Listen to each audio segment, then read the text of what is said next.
মধ্যপ্রাচ্যে যুদ্ধের তামামা ইসরায়েলে ইরানের ভয়াবহ মিসাইল হামলা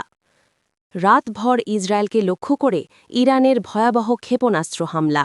মুহুর্মুহু মিসাইল বর্ষণে থর থর করে কাঁপছে তেল আবিব জীবন বাঁচাতে বাংকারে আশ্রয় নিচ্ছে হাজার হাজার মানুষ মধ্যপ্রাচ্যের আকাশ এখন শুধুই আগুনের গোলক খামেনি হত্যার প্রতিশোধ নিতে কতটা মরিয়া ইরান বিস্তারিত থাকছে আজকের প্রতিবেদনে দর্শক নিউজ লজিক 71-এ আপনাকে স্বাগতম মধ্যপ্রাচ্যের সিংহখ্যাত দেশ ইরান গত ১ ঘণ্টার ব্যবধানে অন্তত ৩ বার সরাসরি মিসাইল হামলা চালিয়েছে ইসরায়েলে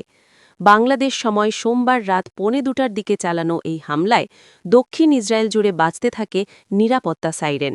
আতঙ্কে দিক বিদিক ছুটতে থাকে সাধারণ মানুষ শুধুমাত্র ইসরায়েল নয় পারস্য উপসাগরে মোতায়েন করা মার্কিন রণতরী ইউএসএস অ্যাব্রাহাম লিঙ্কনেও ক্ষেপণাস্ত্র হামলার দাবি করেছে ইরানের রেভলিউশনারি গার্ডস যদিও পেন্টাগন দাবি করছে তাদের রণতরী অক্ষত আছে তবে এর সপক্ষে কোনো জোরালো প্রমাণ এখনও মেলেনি টানা ৩ দিন ধরে যুদ্ধের আগুনে পুড়ছে মধ্যপ্রাচ্য ইরানের সর্বোচ্চ নেতা খামেনি হত্যার প্রতিশোধ নিতে ইসরায়েলের পাশাপাশি মধ্যপ্রাচ্যে থাকা মার্কিন ঘাঁটিগুলোকেও নিশানা করেছে তেহরান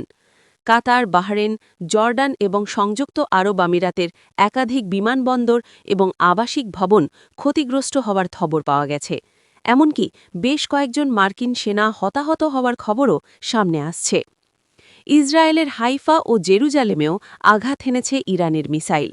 আইডিএফ তাদের আকাশ প্রতিরক্ষা ব্যবস্থা দিয়ে কিছু মিসাইল ভূপাতিত করার দাবি করলেও অন্তত একটি মিসাইল সরাসরি তেল আবিবে আঘাত হেনেছে বলে নিশ্চিত হওয়া গেছে এদিকে ইরানের সীমান্তবর্তী একটি রেজিমেন্ট সদর দপ্তরে ইসরায়েলি হামলায় ৪০ জন ইরানি সেনা নিহত হওয়ার পর পরিস্থিতি আরও ঘোলাটে হয়ে পড়েছে ইরানের পবিত্র জামকারান মসজিদে ইতিমধ্যেই ওড়ানো হয়েছে লাল পতাকা যার অর্থ হল রক্তের বদলা নিতে প্রস্তুত তেহরান বিশ্ব কি তবে তৃতীয় বিশ্বযুদ্ধের দ্বারপ্রান্তে মধ্যপ্রাচ্যের এই উত্তেজনা কোথায় গিয়ে থামবে তা নিয়ে উদ্বিগ্ন পুরো বিশ্ব এ বিষয়ে আপনার মতামত কি কমেন্ট করে আমাদের জানান সবশেষ খবর সবার আগে পেতে নিউজ লজিক 71-এর সাথেই থাকুন ধন্যবাদ